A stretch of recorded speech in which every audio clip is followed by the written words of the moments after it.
a little bit of like ping. Yeah, that was the ping. Okay, to save the bandwidth, because my computer, no, actually my computer is doing very well. It's my internet router, my Wi-Fi connection that is shaky, let's call it. So I have my phone in the standby. So if I suddenly disappear, that means that my router reset itself, got blocked, and then give me some, let's say, 2 minutes to set up a Wi-Fi hotspot, and then I will go back online and I will be in the meeting through my cell phone. On knock wood, that doesn't happen, but in order to please the gods of internet, I will be switching my camera off, because that actually also consumes bandwidth. So I want to make the router happy. So we'll just focus on the presentation. So this actually is a mistake. This is our 4th lecture, but I called it the 3rd because the intro lecture was very generic. We didn't do anything you know, proper. So this is like the 3rd proper lecture. And when I mean the 3rd proper lecture, what I mean by that is that, you know, we are in basic concepts in grammar, but we are actually in this lecture going to move to the beginning of the verb phrase. And this is in line with our schedule. So we had the intro class, 2 proper lectures, and this is now the 4th class, but the 3rd real lecture.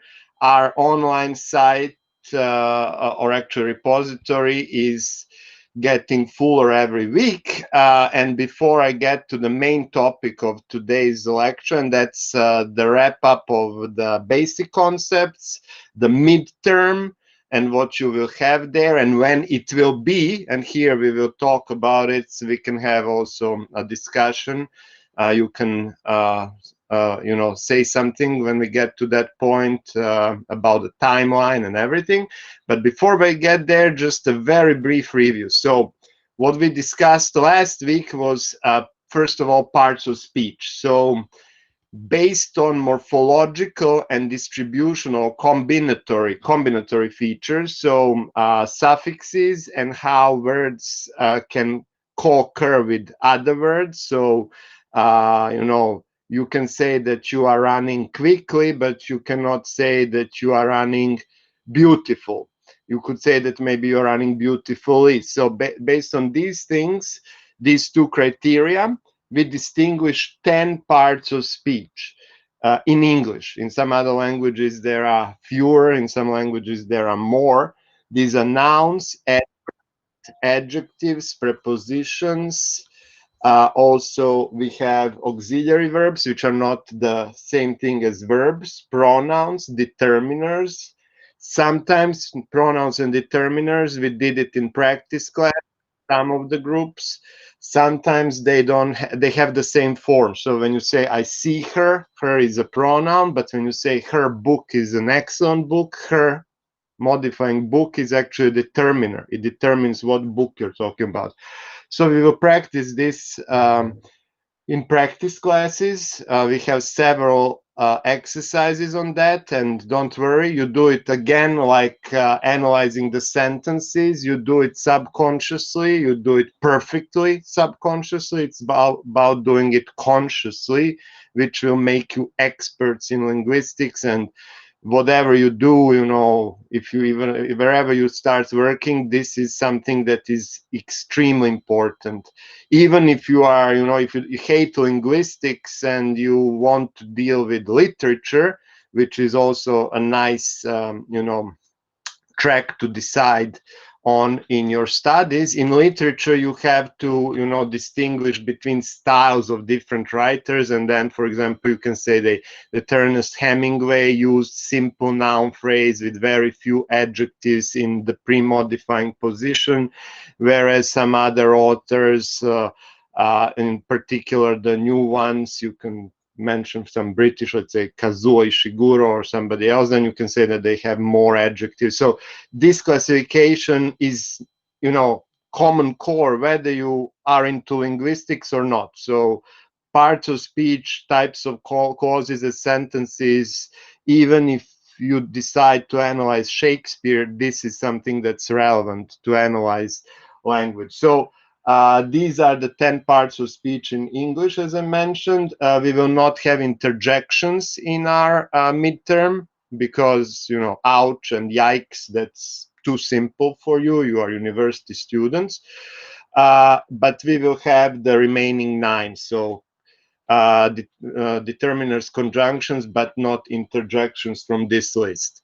The classification that you also have to know for your general, let's say, expertise on languages, not necessarily only English, is that these parts of speech can be classified into open. These are nouns, verbs, adverbs, and adjectives, because you can create new items like nubrella, which I showed you, the new umbrella. Other parts of speech, the ones where you cannot create new items, prepositions, auxiliaries, pronouns, determiners, conjunctions, interjections, are called closed or system parts of speech. Those which are open, nouns, verbs, adjectives, and adverbs, they are also classified into stative and dynamic, depending on whether they describe something stable or long-lasting on the one hand, or unstable or temporary on the other hand. Why this classification is important?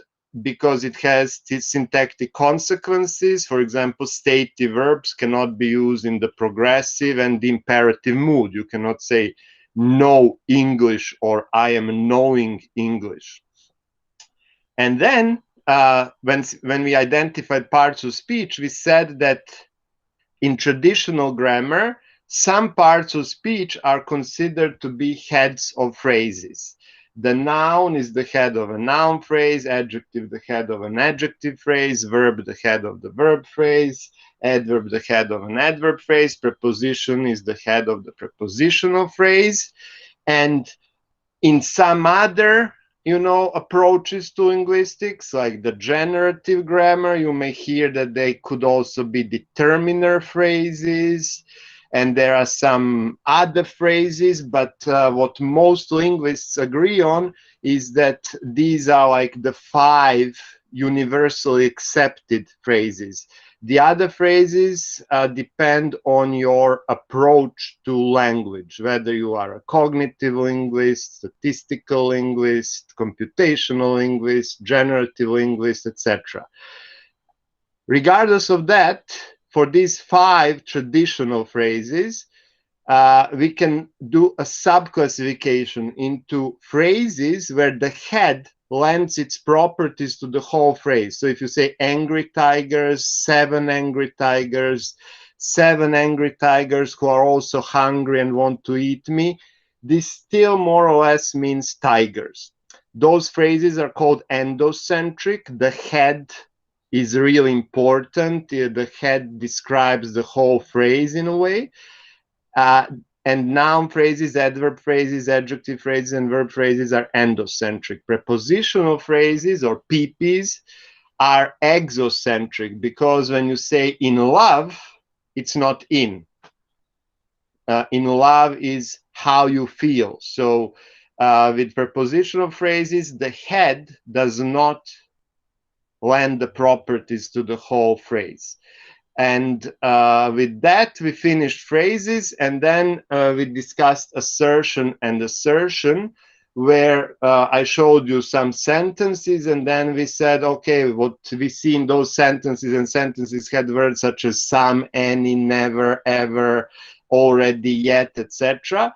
Linguists notice that all sentences can be either declarative or not declarative. Not declarative is simply interrogative. Positive or not positive. Not positive, of course, is negative.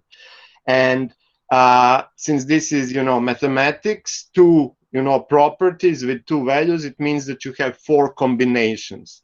So these are the 4 combinations: declarative and positive, declarative and negative, interrogative and positive, interrogative and negative, or as it describes here, plus minus declarative, plus minus positive. So only in this first group, which is declarative and positive, you can use words such as some, still, to, already. These words are called assertive items. And because of that, these sentences are called assertive sentences, such as, I have some money. All other possibilities, declarative but negative, and not declarative, that is interrogative and positive, you have to use non-assertive items such as no, never, none, any, yet, either, etc. And therefore, all these other types of sentences are called non-assertive. But you have, of course, subtypes: non-assertive negative, non-assertive interrogative, and non-assertive negative interrogative, such as I have no money, do you have any money, don't you have any money. And we mentioned that this seems simple, but because of words such as seldom, unless, hardly, barely, you actually sometimes have a sentence that seems assertive, like I seldom visit my grandparents, that are actually non-assertive, because seldom means not often. So I seldom visit my grandparents, it means I do not visit my grandparents often enough.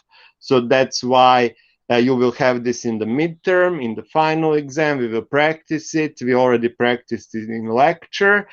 And now, the big thing, the drum roll, midterm exam number 1. By the way, do you have any questions about the review?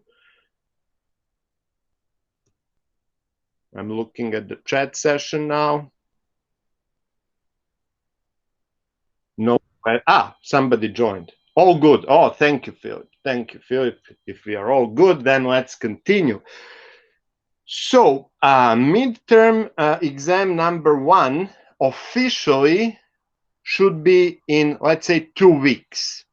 At the time, which we currently don't know, and in the place which would probably be the, the classrooms where you have classes. Why am I saying between 9 and 14th and we don't know the time? Because if you look at your calendar, and you have this calendar on the website, you can find it if you try hard enough. It's hidden inside the menus. You see this purple line here? You see how the arrow moves above it? This purple line from November 9th to November 14th, which is a Saturday, by the way, so Saturdays are okay for this kind of activities. This purple means it's a study week. The number 11 there means that it's a day off, it's a national holiday, so there's nothing happening at the faculty on November the 11th.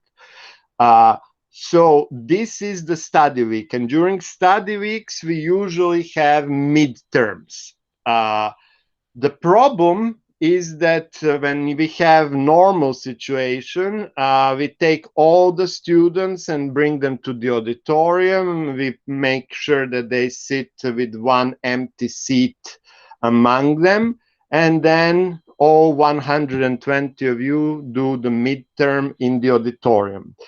That's not possible now because of the COVID pandemic, and many other departments want to do the midterms themselves. But we have only a certain amount of classrooms, and there's a huge clash going on right now. Who gets which classrooms for the study week, in what time slots?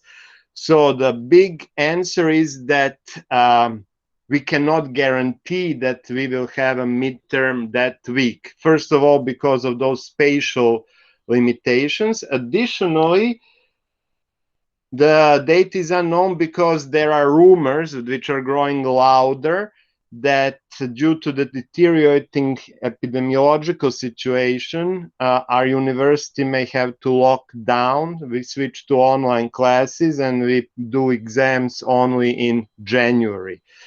And there's one big reason why we may actually organize, we may say to other teachers, you take the study week and we can do the midterm maybe in the week from 16th of November, if the virus allows it.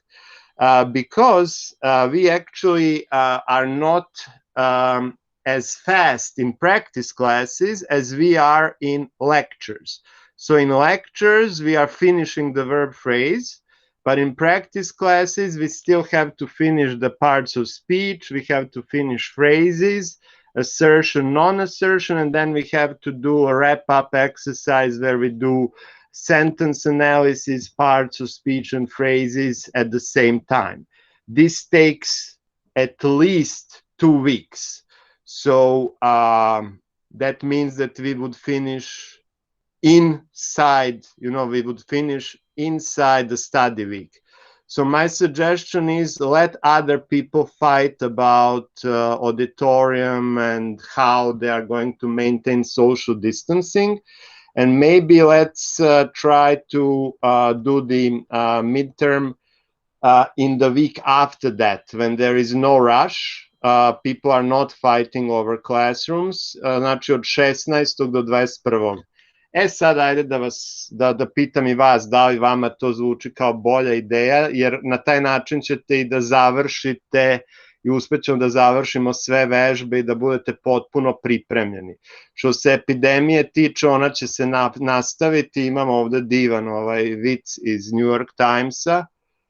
The end is near and the man with the mask says optimist. The end is not near.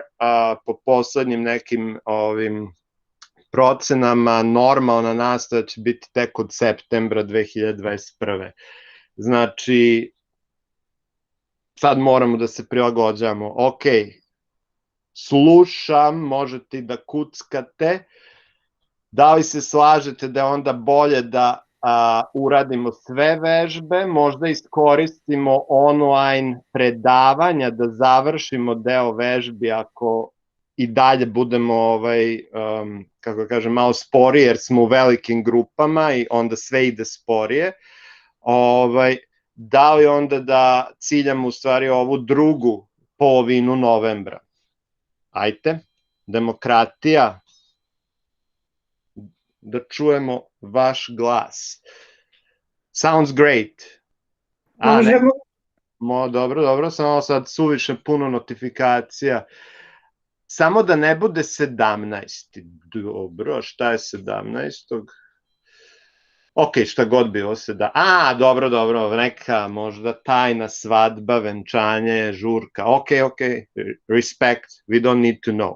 Ali neće biti subota, zato što gledamo da izbegavamo subote, zato što većina ostalih odseka hoće baš subotom.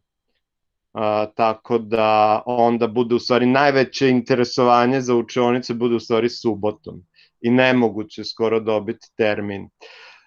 Ok, onda ciljamo drugu polovinu novembra, javit ćemo vam, to će u stvari puno da olakša stvari, jer onda neće biti gužve, nećemo se klati, nećemo se recimo otimati za učionicu sa drugim odsecima, a vi ćete biti potpuno spremni za kolokvijum. Super, divno smo se dogovorio. Ok, Teodora je objasnila da ne ide na tajno venčanje, nego ide na primanje stipendije. Izvinjavam se, ono je bila šala, svaka čast na stipendiji.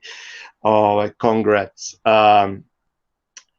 Okay, then let's go back to the PowerPoint. So this means that we will be, you will be more than ready for the midterm. And now let me present you with the midterm. Okay, once more, the end is not near. That's an optimist. But despite that, the midterm is quite important. It is worth 10 points. It doesn't seem like much. But if you are aiming for relatively high grades, if you don't take the midterm or you just, write, you don't write anything in the midterm, you will get 0 points. And that means that you cannot have a 10. But realistically, you cannot have a 9 either, because without the midterm, with full attendance and perfect midterm and written exam, you actually have a 9. But if you don't do them perfectly, if you have just a couple of errors there, you may end up below 81%, and then again you don't have a 9. So what I'm trying to say, unless you're really, you know, prevented by medical emergencies, family emergencies, etc., to take the midterm exam, then try to take it. So by all means, try to take the midterm exams, because with the first one and the second one, you have 30% of your final grade. Of course, very few people will do them perfectly, but even if you don't do them perfectly, on the average, students accumulate around 25 to 26 points in midterm 1 and midterm 2. That's a quarter of your grade. That's, you know, and that's why most students then get an 8 or a 9 in this course, because you cannot compensate for that with the written exam. Since this is pandemic, if you catch COVID, or your parents, brothers, sisters, grandparents catch COVID and you are forced into isolation, we wish you speedy recovery, and everybody else, you just let us know, and you let the dean office know. Znači morate da pišete kancelariji, prodekanu za nastavu. And in those cases, if you have a positive COVID test, we can organize a midterm exam when you are fully recovered. So this is open for, you know, this is a possibility for medical emergencies. So whatever date we get for the classrooms, if you cannot make it to the date for medical reasons, just send the medical evidence that you were prevented, and we will organize a separate one. We did the same thing in the spring. We had 3 students who were positive, COVID positive in the spring. They couldn't make it to the June exam, June midterm, and they got a separate time slot later in June when they recovered, and they actually got very good grades. So don't worry, if you cannot make it for medical reasons, you will be given a second slot. So the midterm number 1 is not only important for your grade, it actually is important in the sense that it's like the first indication that you get from us as teachers how well you know the basic concepts in grammar. So it only covers the basic concepts in grammar, and this can give you, if you don't do it perfectly, that's not a big deal. It just means that you have to refocus maybe for the next part of this course. So it's only the first chapter in the workbook, and it's a very short one. We had students who managed to do all the exercises in under 30 minutes, but we give you 60 minutes. So it's not like an exam. You haven't had any exams, but you will see that exams usually last for 90 minutes. This is actually this is like a warm-up midterm. You get 60 minutes. You can do it in 30 minutes. And unlike some courses and some departments that give you negative points if your answer is wrong, we give you no negative points. There's no point quota. For example, if you don't score 50%, you get 0%. So this is, you know, all you can gather kind of midterm test. So no matter how, you know, how many negative answers you have, you will get all the positive points, and nothing will be deduced from your positive score. So if you score 70%, that's 70%. Every point counts, and as I mentioned, it's not obligatory, but without it, grades 10 and 9 are almost impossible to achieve. So right now, since this is probably the first midterm test that you are being introduced to, it looks to you like something dangerous, a shark lurking in the water. It's the enemy that wants to harm you in a way. but I hope that once I show you the enemy, you will have a different perspective of this midterm.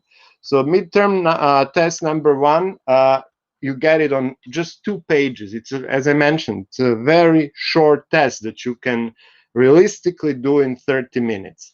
And there are only 9 tasks, 9 exercises, and now I will briefly show you and mention which they are, but then we will go through samples of each exercise. So on page 1, the first task is the very first exercise that we did.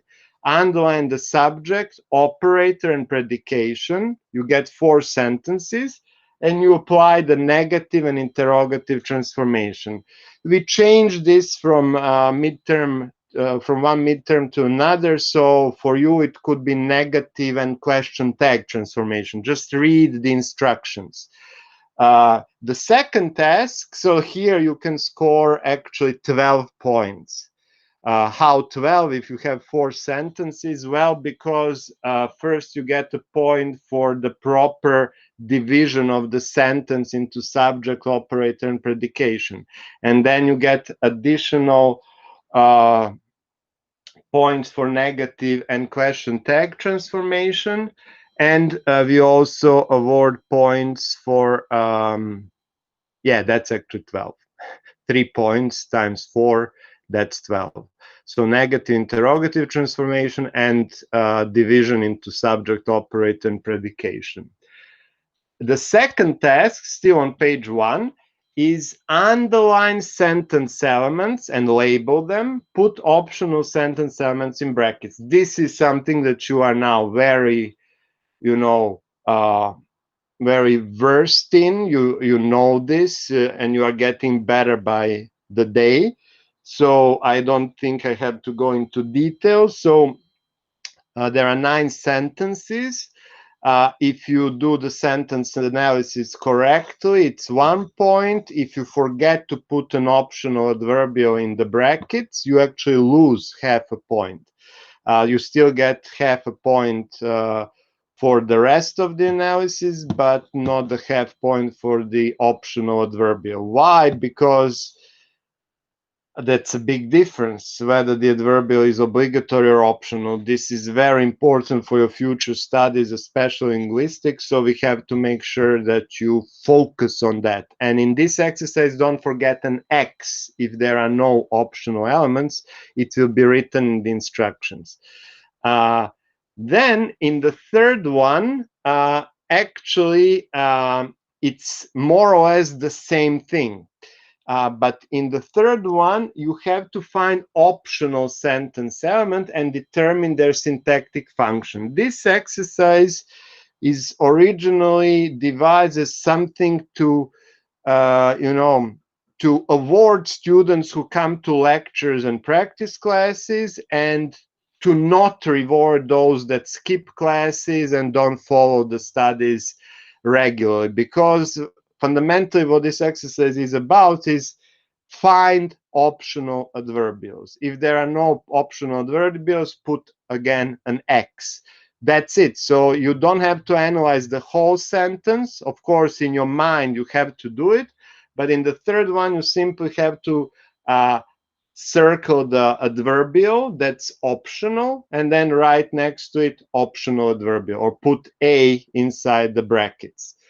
The fourth one is again the same thing, but in a different package, the same thing as the second exercise. So here you get 7 sentences in the fourth exercise, and you have to determine the category of the verb. Is it monotransitive? Is it ditransitive? We practiced it 2 days ago, and you were really good at it, if I can mention that.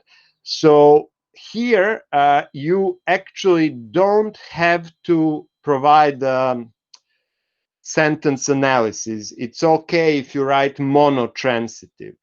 But you have to, if it's a complex transitive verb, because there are 2 possibilities, SVOC and SVOA. For complex transitives, we ask you to write SVOA or SVOC. But if it's a monotransitive, you just write monotransitive. You don't have to identify the subject, object, and the verb, and optional adverbials. So we allow, as you would say in mathematics, the solution only approach. So you just give us the category of the verb, but it's better if you show the sentence elements, because that way, if you wrote, for example, intensive, but it's actually intransitive, and then we see, based on your analysis, that you actually analyzed it properly, you just confused intensive and intransitive as words, then you get full point. But I'm just saying, you don't have to provide the full analysis, but it's better, because if you have a typo or you confuse some labels, if we see in the analysis that the analysis is correct, you get full points. But if you just write the solution and you confuse the terminology, made some typos, then you lose points. So it's better if you just analyze it. You have to do it anyway to provide the answer, and that's it. That's page 1. So you can get actually 12 plus 9 plus 5 plus 7. That's actually, so that's the point whole that you can get from first page. On the second page, you have the exercise that we started doing on Tuesday, but we didn't finish it. It's an exact copy of that exercise. You get 11 sentences, and in those 11 sentences, there are 11 words which are underlined, and for that word, you have to provide the part of speech. So if, for example, this underlined were, the question, provide the word class of the underlined item. Underlined is actually an adjective here. It's between the determiner the and the noun items. The only thing that you can have between a determiner and the noun are adjectives. The expensive black wallet. Expensive and black are adjectives, and they are between the determiner the and the head noun wallet. So this, for example, is considered a relatively simple task, unlike what's the restaurant like, which groups A and B know very well, is a terrible sentence to analyze the part of speech of what's the restaurant like. The word like is problematic there. Then you have the sixth task. That sixth task is split into 2 separate subtasks. This is something that we haven't practiced, but we actually did in the lecture. So you have to identify phrases and circle their heads. So you get 5 phrases in isolation. For example, a beautiful painting. And then you say it's a noun phrase, and you circle the head, which is painting. Then you get something like must have been followed.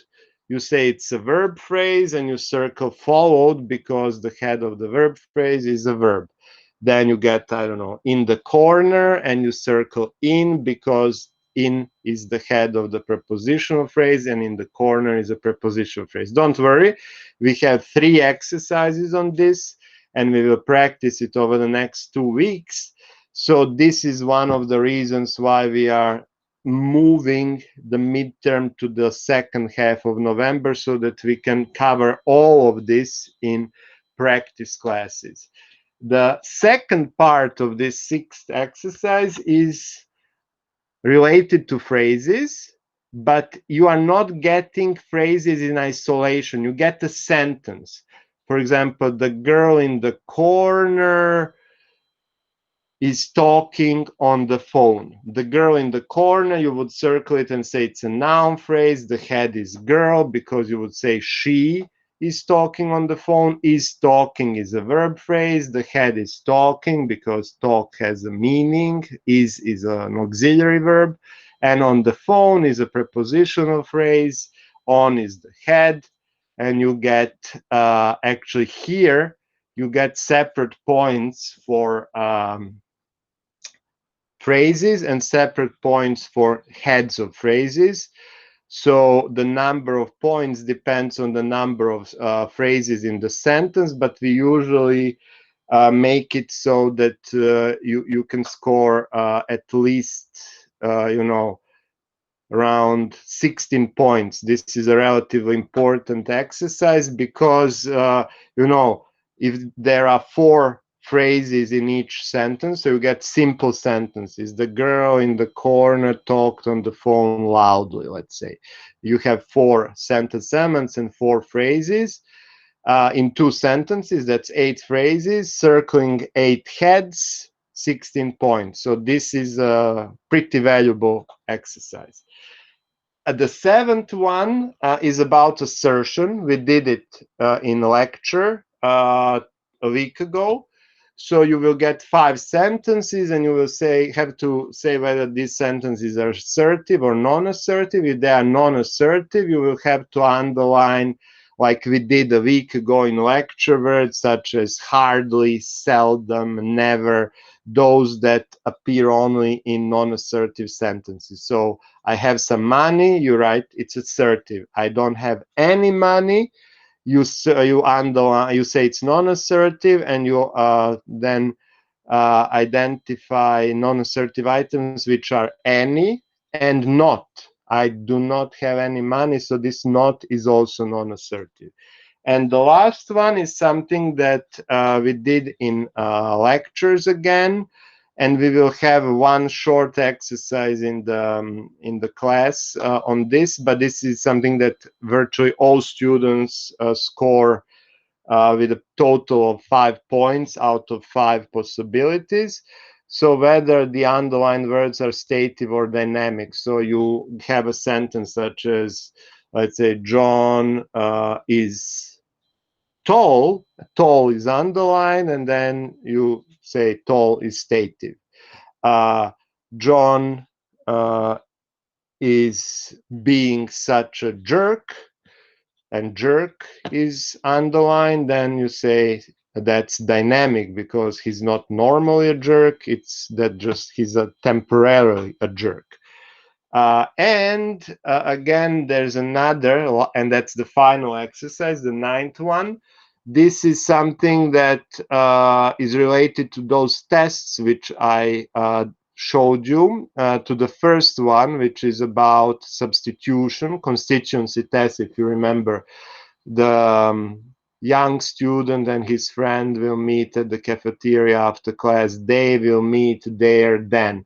So you get 5 sentences and you have to replace the underlined part of the sentence with a suitable pro form. So if it's a noun phrase, it will be a pronoun. The young student and his friend, you will replace it with they. If it's an adverbial, they will meet at the cafeteria. At the cafeteria is underlined. You replace it with there, an adverb. So for verb phrases, you use the operator. So if you get a sentence like, John likes cookies and Mary likes cookies, and then likes cookies is underlined, you say John likes cookies and Mary does too. That's it. This is again, so the 7th, the 8th, and the 9th exercise are very straightforward, and most students get above 90% correct answers. What you should focus is, again, sentence analysis on the first page, and the 5th and the 6th exercise on the second page, because these are really new things for you. And that's why we are moving the midterm, and we will be able to practice them in detail. So after this overview, I hope that you see that the shark, which I showed you at the beginning, is not really a shark, but a nice goldfish. A goldfish that is not going to bite your handoff, but is actually going to allow you to have a very nice grade at the end of this course. As I mentioned, most students, the vast majority, have 8s and 9s. So if you do the midterm, of course. So any questions at this point, or should I, go back to something? I will now present each task in detail. So if there are questions about each individual task, I'm going to present each task. Maybe if there are generic questions, this is the right moment.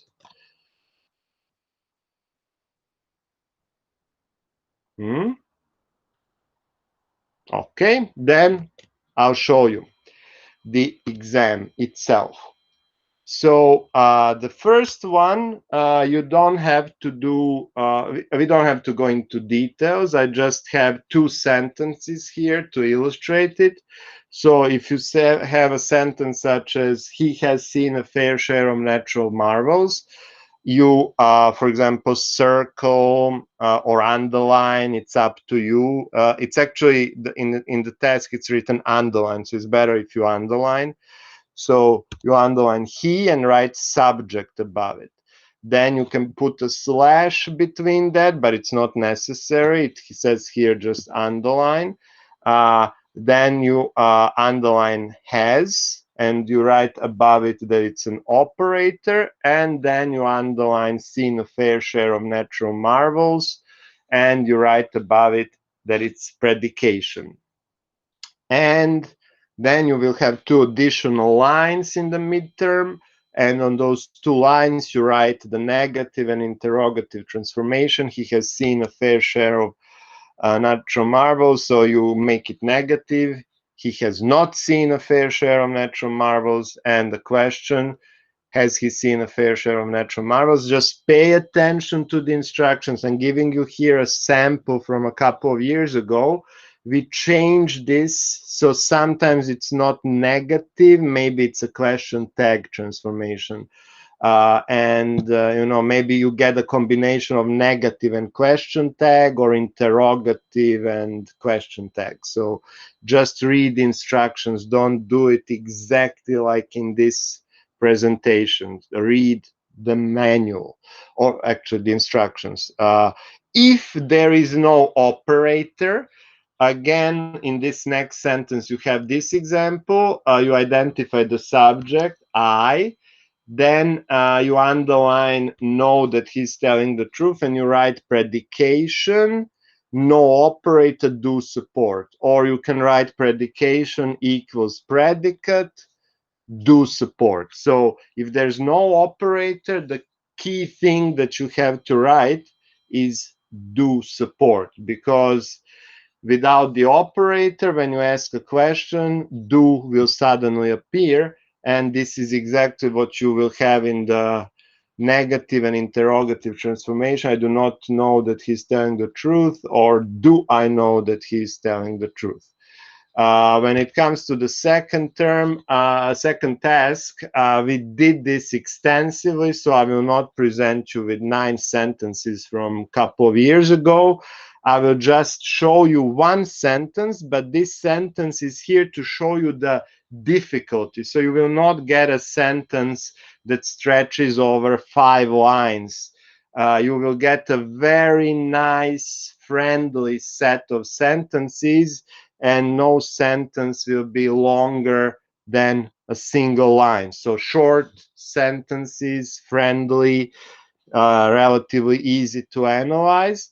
So something like this: he has seen a fair share of natural marvels. And as you can see in the instruction, it says if there are no optional elements, write an X. So he is a subject, really is an optional adverbial, has seen is a verb, and what has he really seen? A fair share of natural marvels. A fair share of natural marvels has been seen by him. It can be passivized, so this is one big object. You don't need an X because there is an optional element, and it is the adverbial really. In the third one, again, I won't show you everything because again, we practiced this extensively. I will just show you two sentences that illustrate the level of difficulty. So in the third one, you have to find optional sentence elements. And in this case, for example, he has been living in London since 1989. In London is an obligatory adverbial, and since 1989 is also an obligatory adverbial. So you can do it like this. You can, identify in London and since and say these are obligatory adverbials, right above them obligatory, like here. Or you can simply, you see in the instruction, it says if there are no optional elements, write an X. So you can do that as well. You can just write an X here, and that's 1 point. Yesterday, I saw a great movie in the local cinema. You, of course, yeah, I put that as an animation, but I wrote it nonetheless. So in the second one, you identify yesterday as an optional element, and in the local cinema as an optional element, because you can simply say, I saw a great movie. You don't have to say when, you don't have to say where. You could have downloaded it from torrent and broke the law, but hopefully you would never do that. So the whole point of this exercise is find adverbials. It's not written as in that way, but this is what it means. Find optional adverbials. If there are no optional adverbials, put an X. This way, you who are here now or who are watching this later, you are rewarded. Those people who think that they are so smart that they don't need classes, they are not rewarded. And I can tell you that there are always a couple of students who score 0 in this exercise. And then when you check it with the attendance sheet, these are the people that almost never showed up for lectures. So for you, it will be easy. For them, it won't be easy. And now let's move to the fourth question. And this is the last question on the first page. You get 7 sentences. You have to determine the category of the verb. I told you it's not necessary to analyze sentence elements. You can just write what the type of the verb is. But if you mess up the name of the verb class, like instead of monotransitive, the pressure of the exam, midterm, you say single transitive. But the analysis is okay. You write subject, verb, object. And even if then monotransitive is not written correctly, we will give you a point because that's actually the right analysis. So you can just write monotransitive, but it's better if you do the whole analysis. Of course, you know that for this analysis, we don't count, we don't care about optional elements. So in all honesty, is an optional adverbial. I is the subject, consider is a verb, her is a direct object, and an excellent actress is object complement. So this is complex transitive. You don't really care about optional adverbials. So you can just write complex transitive. SVOC. Why? Because complex transitive can be also SVOA. So here, in addition to complex transitive, you have to write whether it's SVOC or SVOA. For monotransitive, you don't have to write anything else, just monotransitive, because there's a single possibility, SVO. Here, for complex transitive, you have to say whether the final element is a complement or an adverbial.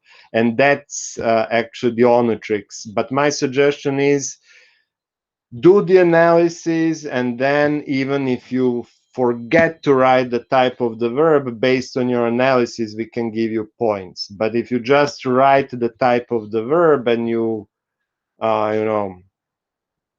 didn't write it correctly, or you forgot the name of that class of the verb, you will not get points. So try to do the analysis for your sake.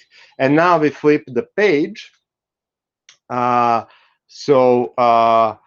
After the 7th exercise, on the 2nd page, we have the 5th exercise, and these are some examples from 3 years ago. This is when this midterm was initially was originally given to the students.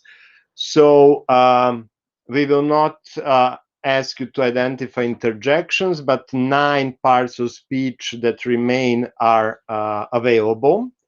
Most of these parts of speech, we will probably focus on. So let's say that you can expect that you will have at least one in these 11 sentences. You will have at least one example for each part of speech. There will be maybe 2 verbs and 2 nouns, but we always try to, be democratic towards parts of speeches so that they are all represented there. Usually, if we skip 1 or 2 parts of speech, then it's usually determiners. We skip determiners because they are relatively complicated and students don't like them in the first year. You grow to love them later. So if he does that, he's an idiot. If introduces a conditional clause, you know that words which introduce clauses are conjunctions. So if is a conjunction. And this is again something that we will very often do. We will use the same word in 3 or even 4 examples to show you that this is not this is the same word in different parts of speech. This is very common for parts of speech. So there are many ifs and buts in this contract. Buts with a single T, so it's a polite word. It's not the other word that's spelled slightly differently. So ifs is a noun. Why? Because many ifs and buts. So it takes the plural suffix. It has a determiner in front of it. So if here, ifs is a noun. And finally, she's a very iffy girl. So this is a word which is in front of a noun, modifies the noun. So you can say she's a very beautiful girl, she's a very smart girl, she's a very iffy girl. So iffy behaves like smart, beautiful, amazing, and these are all adjectives. So this is an adjective. So you can write a or you can write adjective. It's up to you. We will practice this. And each word gives you 1 point. And we have only 6th, 7th, 8th, and the 9th exercise remaining. So 4 more exercises. The 6th one, as I told you, 5 phrases in isolation, then 2 sentences, usually with 3 or 4 phrases in each of them. When it comes to phrases in isolation, you get very nice, simple phrases, except for noun phrases, which are typically a bit longer. A very beautiful book by famous author. A very beautiful book by a famous author is fundamentally a book, so it's a noun phrase because book is a noun. And the head of the phrase is, of course, book, because a very beautiful book by a famous author is just a book. Very carefully and very careful are given in parallel to show you that they are different. So words that end in ly, except for maybe 24 exceptions, but more than several thousand words in ly are adverbs. So this is an adverb phrase, and careful is the head of it, so it's an adverb. Whereas nouns, words that do not end in ly, but the words which you use to add this suffix to create an adverb, these are adjectives. So a very careful driver versus he drives very carefully. Very careful is an adverb phrase, very careful is an adjective phrase, and the head is careful. So remember, if you get this pair, so the word which was used to create the ly form is the adjective, the ly form is the adverb.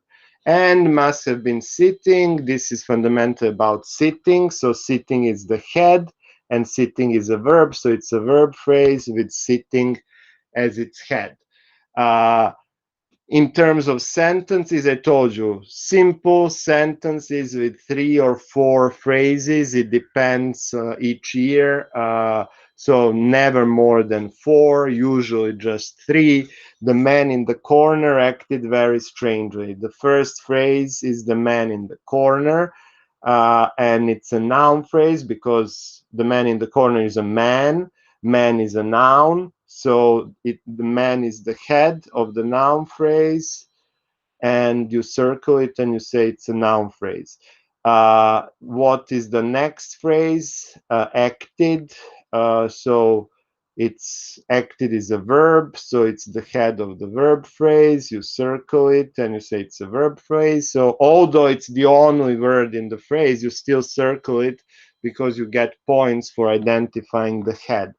And identify the last one very strangely, not very strange. So as soon as you have this pair, strange versus strangely, careful versus carefully, quick versus quickly, that's always adjective and adverb. So strangely is an adverb. So this is an adverb phrase, and strangely is its head. Don't forget to circle it to get points.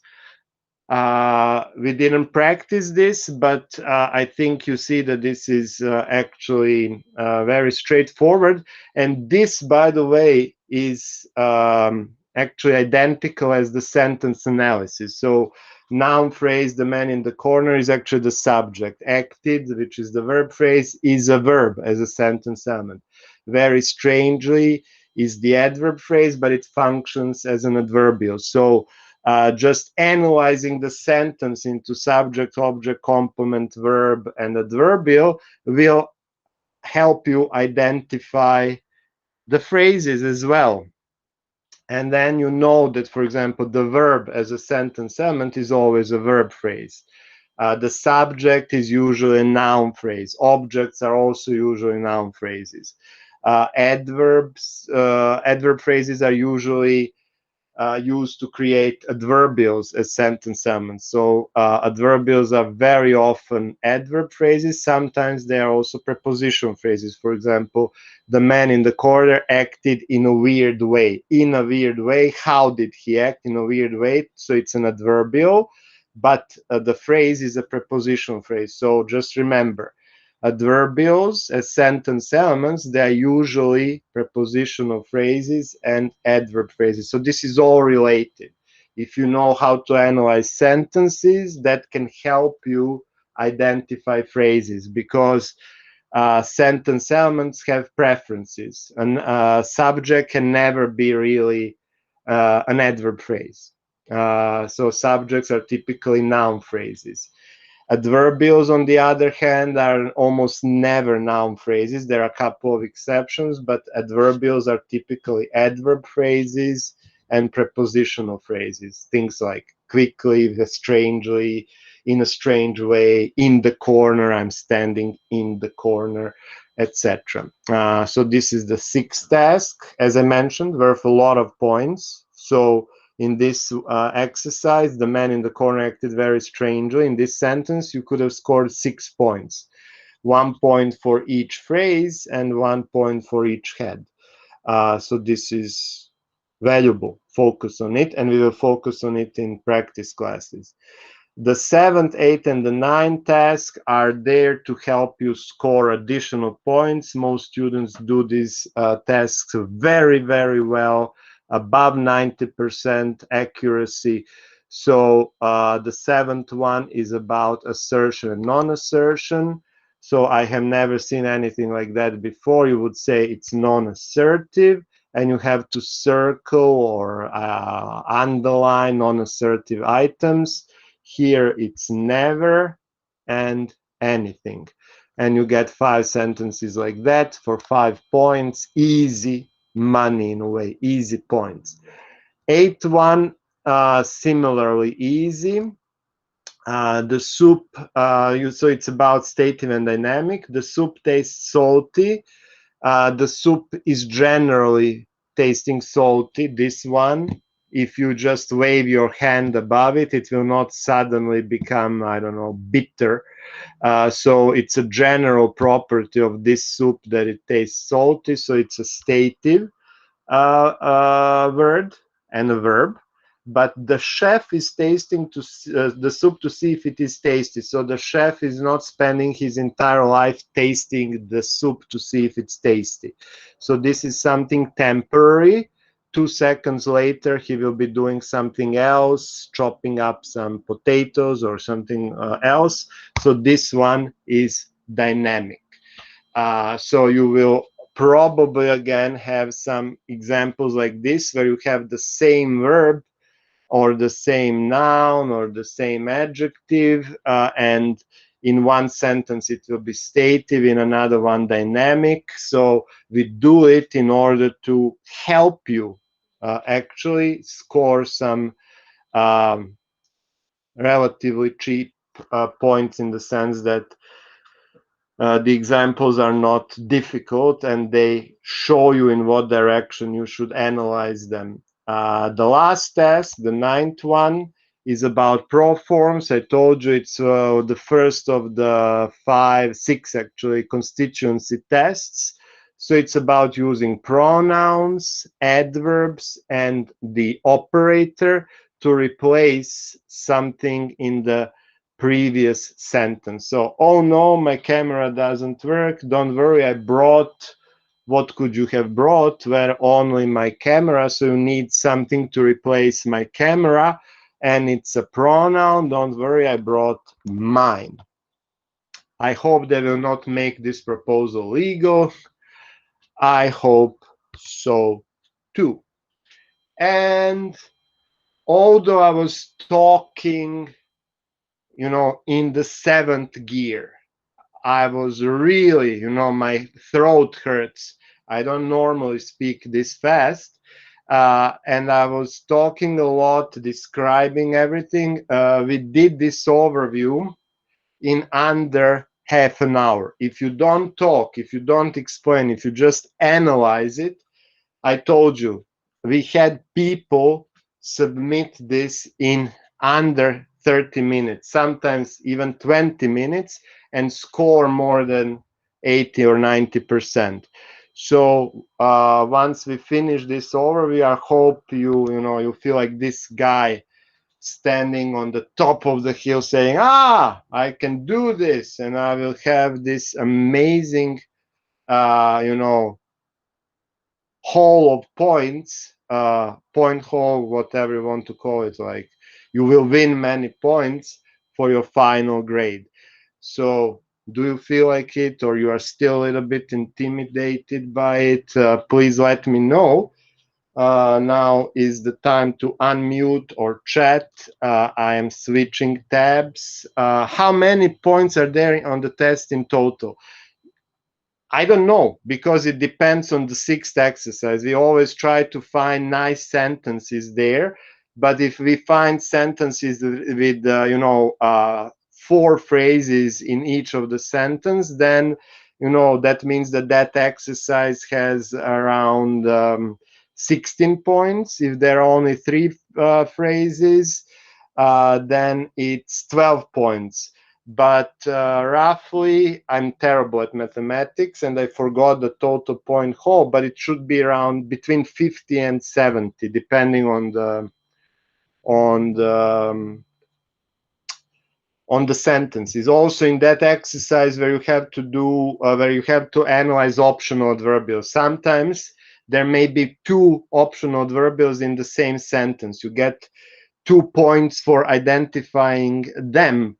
So 1 point for each optional element. So you have 5 sentences, but you actually can identify maybe 6 optional elements, and you also get a point for 1 sentence where there is no optional element. So out of 5 sentences, you actually get 7 points. So it's between 50 and 70. But then we simply do the proportion, and then if you score 70, it's 10 points for the final grade. If you score 35, it's 5 points for the final grade, and everything in between. That was the answer to Milivoj. The preference of the sentence elements. You mean the preferences for which phrases they like to, to have in sense of which phrases are typically used to form which sentence elements. Okay, I can do that. Is that what you were asking, Marco? You can type your answer.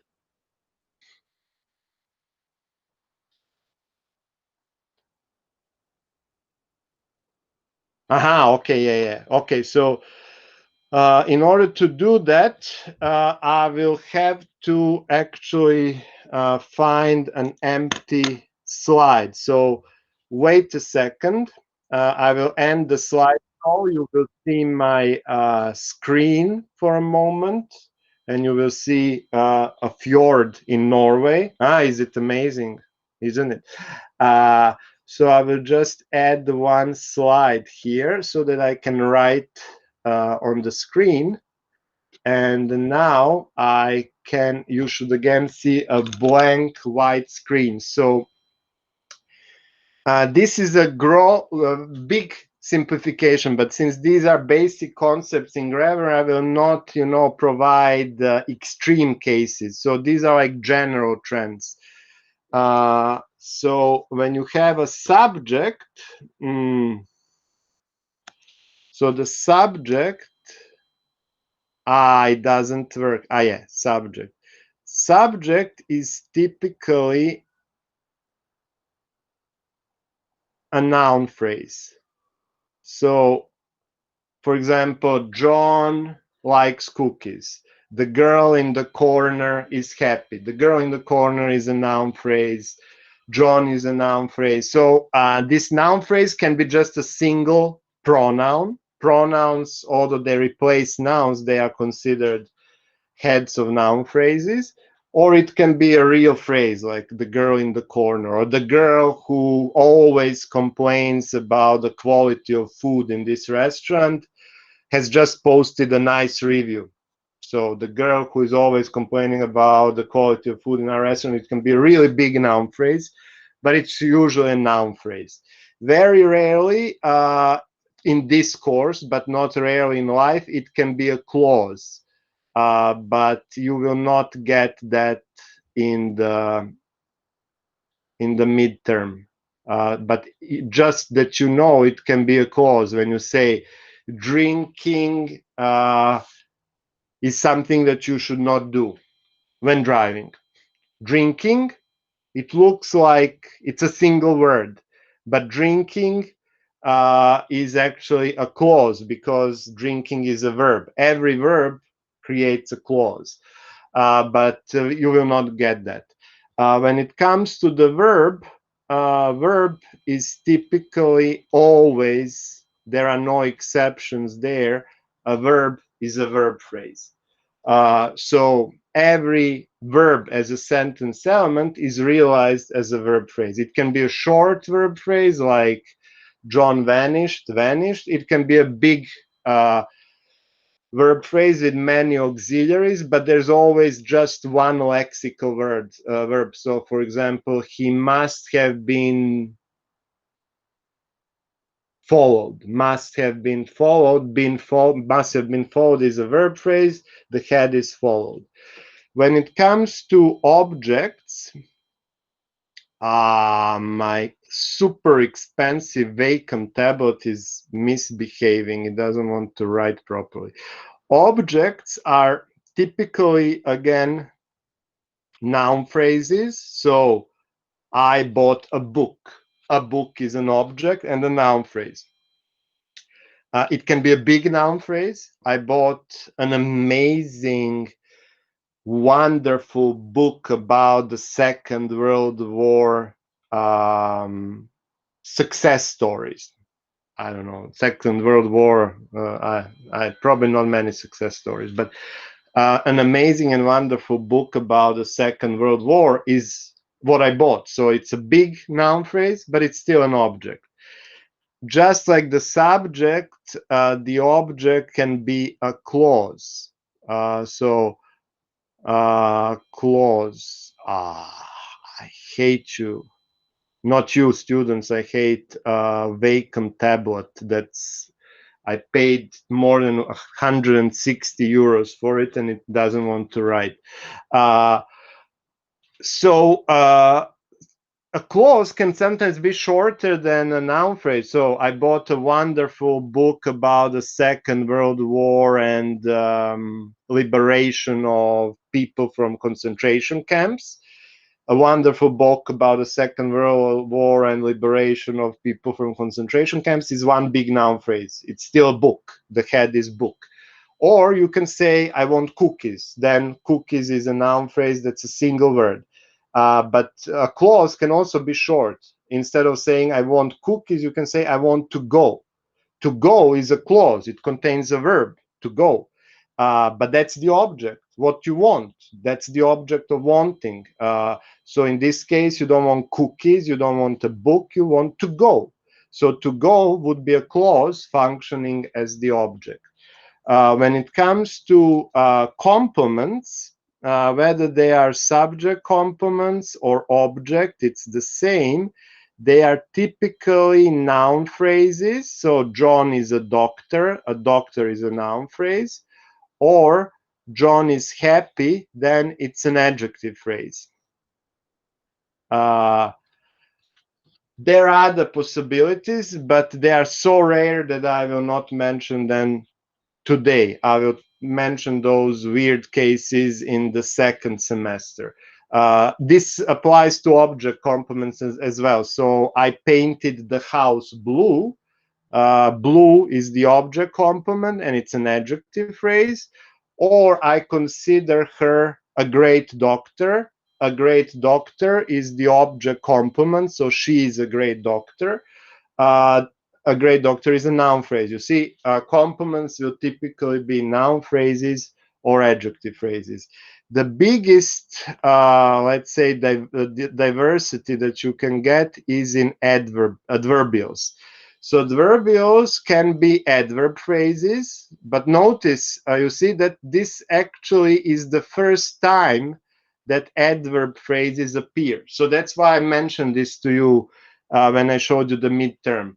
An adverb phrase will typically be an adverbial at this, surface level. We don't analyze inside sentence elements. So adverb phrase which has a sentence role should be an adverbial. So I bought books. I bought books carefully because, my daughter has a very distinct taste. I bought the book carefully. Carefully ends in ly. It's an adverb phrase, and it's an adverbial. How did I buy books?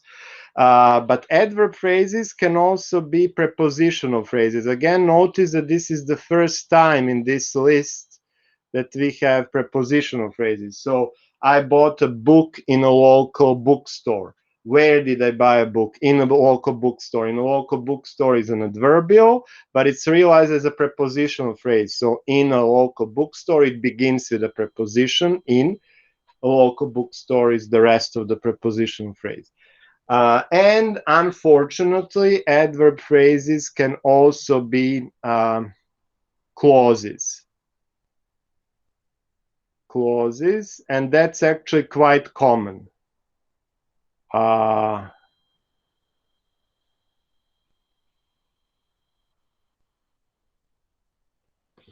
will meet when we will meet in person when the situation improves. When the situation improves answers the question when. So it's an adverbial of time, but it's a clause, when the situation improves. We will meet when the situation improves. So adverbials are typically adverb phrases, prepositional phrases, and clauses.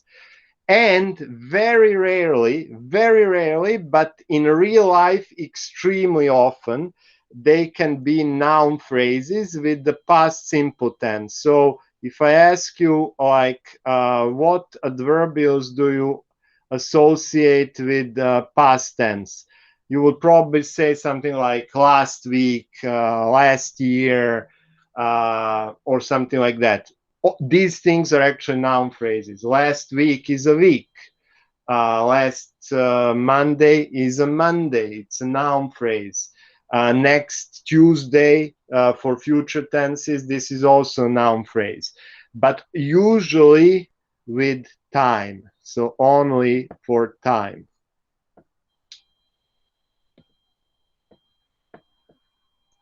My God, I have to ask for a refund. No, it's outside warranty. What's wrong? It worked perfectly a week ago. So noun phrases of time are that express time. Last week, last Monday, next week, next Monday, last summer. These noun phrases function as adverbials. And that's actually SWOTSA, you see.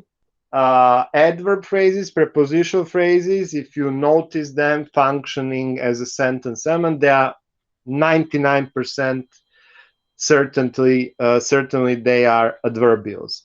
With noun phrases, you have to be really very careful, because noun phrases can be subjects, objects, complements, and even adverbials. With adjective phrases as sentence elements, it's almost certain that they are complements. And the verb phrase is always a verb phrase.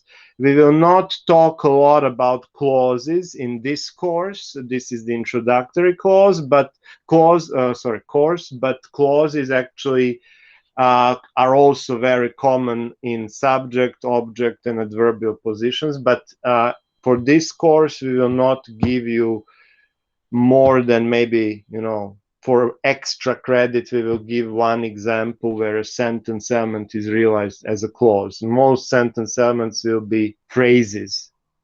We try to simplify things in this course, make it digestible. So, can you explain the clause with the adverbial again? So many adverbials are realized as clauses. For example, let's say we will meet when the situation improves. When the situation improves is a clause which functions as an adverbial of meeting. When we will meet, instead of saying we will meet tomorrow, I say we will meet when the situation improves. So when the situation improves is a clause, zavisna rečenica, but it functions as an adverbial. There are many other examples. For example, I am examining, the sample by looking at it with a microscope. By looking at it with a microscope is a clause, and it simply says how you are examining the sample. So I'm examining the sample by looking at it through the microscope. That's a clause, but it's actually functioning as an adverbial. And typical, clauses, usually those clauses that function as adverbials, they often start with WH words which identify adverbials. So we will meet when the time is right. When is a question word for adverbials, and this clause which functions as an adverbial starts with that word. Or for example, we will meet where we usually meet. Don't ask me, somebody's listening. Where we usually meet answers the question where. It's a clause, where we usually meet. You have the subject, we, adverbial of its own. I mean, inside the clause there's an adverbial, but we won't analyze it. Where we usually meet just answers where we will meet. I'm trying to talk in public, how Barack Obama talks in his rallies. How Barack Obama talks in his rallies explains how I talk. So it's a clause which answers the question how. It even starts with the conjunction how. So it's an adverbial which describes the manner of activity. So very often adverbials are realized through clauses, and these clauses indicate the meaning of the adverbial. Clauses which start with where answer the question where, when, how. If, by the way, is always an adverbial. It's about conditions. So you treat them in your primary and secondary school like a separate group of sentences, conditionals. But conditionals are actually subordinate clauses that express the condition of the main clause. So we will meet if the situation improves. If the situation improves is an adverbial that simply tells you that meeting depends on the situation improving. So it's an adverbial. Every conditional clause is an adverbial. So that's, for example, the power of grammar. So we think of conditionals as something special. No, it's just a subtype of adverbials that are always realized as clauses.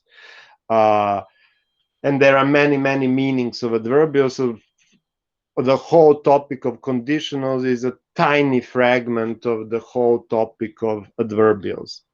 So I think I answered both Marco and Tiana, and we have only 8 minutes remaining. So in those 8 minutes, I actually prepared something interesting for you. I'm not going to play on a guitar, but I promised, I forgot whom I promised that I would record a video with some keyboard sounds. I will do that, but maybe only in January when I find time. So I actually I looked at the last 10 years of midterms, and I found some nasty examples and some representative examples. So you will not get this in your midterm, but let's say that this is the worst that you can get out of 11 sentences. There will be 1 or 2 that are as difficult as this. The rest of them will be straightforward. So would you like to stay the night? I think that I actually chose this sentence after listening to James Blunt and his song Stay the Night. Would is an auxiliary. So it's not a verb. Many people wrote in that midterm that it was a verb. No, this is an auxiliary, and I really apologize that my pen is not working. Who is the documentary about? So this documentary is about John. This documentary is about Mary. This documentary is about Donald Trump. You don't know who the documentary is about, so you ask who.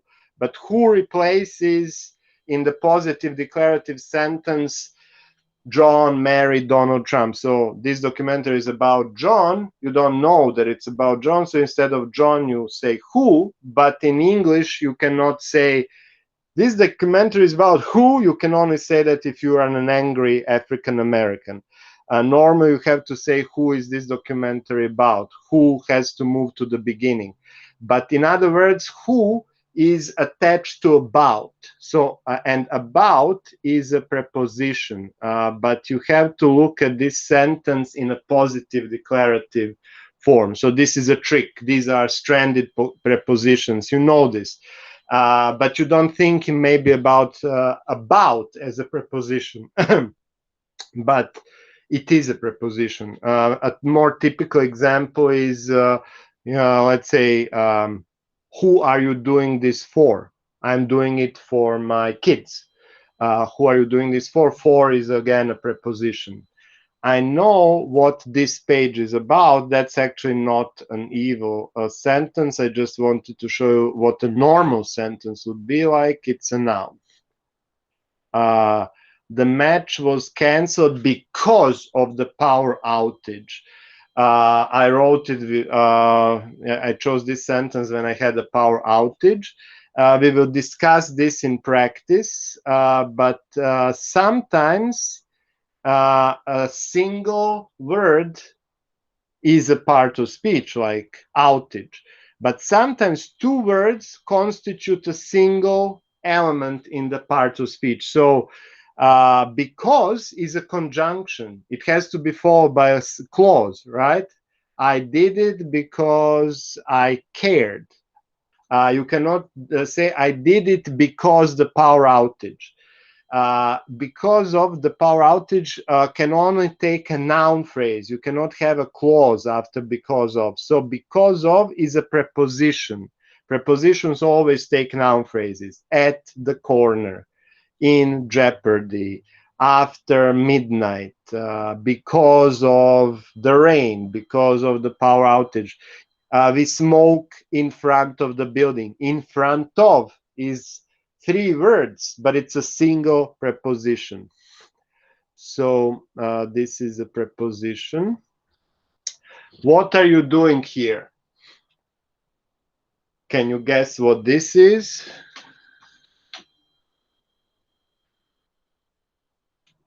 So you are doing, so this is again a question. These are, I mentioned, these are evil examples. You will never get something like this except maybe the one with page. That's a normal one.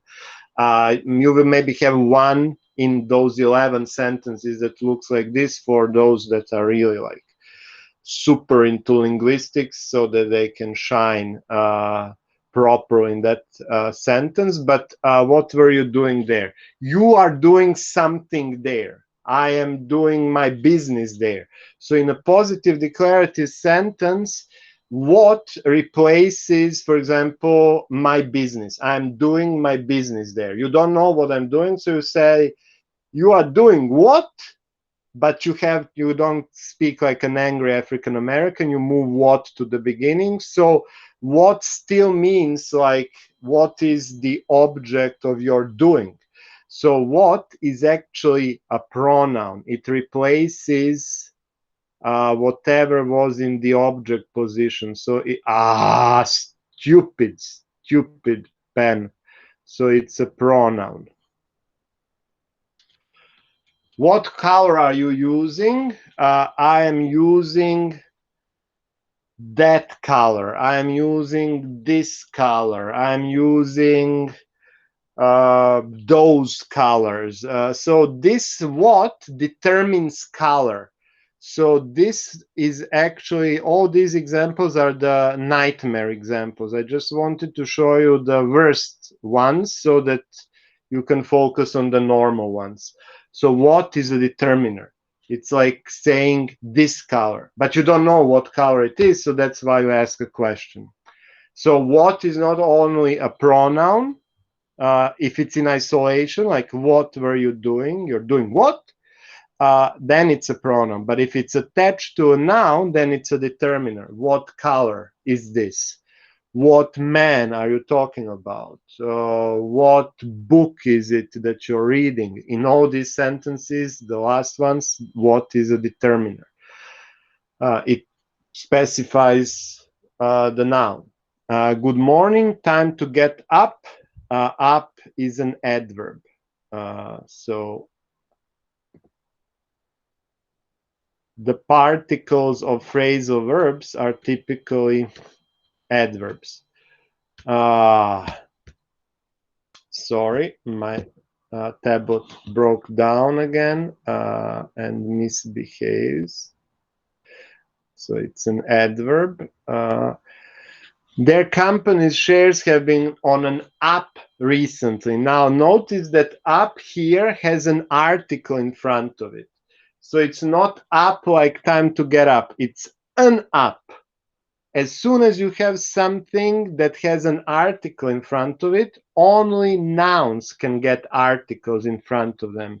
You cannot say a caught, a gotten, a is. So this up is a noun. And this also tells you that one and the same word can belong to many parts of speech. As you see also in the next one, the fireman rushed up the ladders. Or you know, if you were writing children's novels, you would say, up the ladders the fireman rushed. So you can move this to the beginning and so on. So this up the ladders, by the way, functions as an adverbial, but it's not an adverb phrase. Up is something that requires a noun phrase after it, and whatever requires a noun phrase after it, at the corner, in jeopardy, over the rainbow, up the ladders, that's a preposition. Their greeting was very friendly. And now friendly ends in ly, and normally ly words are adverbs. It's only friendly, motherly, fatherly, cowardly, lovely, and a couple of other ly words which are not ly words, which are not adverbs, they are adjectives. If you go to a dictionary, you will see that friendly is listed as an adjective, and the adverb should be friendlyly, not friendly. And that's why you would say, she greeted me in a friendly way. You cannot say she greeted me friendly, because you need an adverb there. So this is a common mistake even for proficient speakers of English as a foreign language. So this one is actually an adjective, not an adverb. But except for friendly, motherly, cowardly, fatherly, lovely, silly, all other ly words are actually adverbs. There are a couple of others too, but I can think of them right now. He keeps blogging about environmental issues. Well, blogging is a verb. And we are 2 minutes over time. I also prepared some sentences, the most difficult sentences from the last 10 years. I put them here, but I will actually solve them using my broken tablet and the digital pen. And you will get the key to this uploaded to the Google Drive. But right now we have to finish because we are out of time. We have a minute or two maybe for some question. Explain word classes during office hours. I can explain them, but you have to practice them. The exceptions, can you repeat the exceptions for ly? Friendly, motherly, fatherly, brotherly, cowardly, silly, and lovely.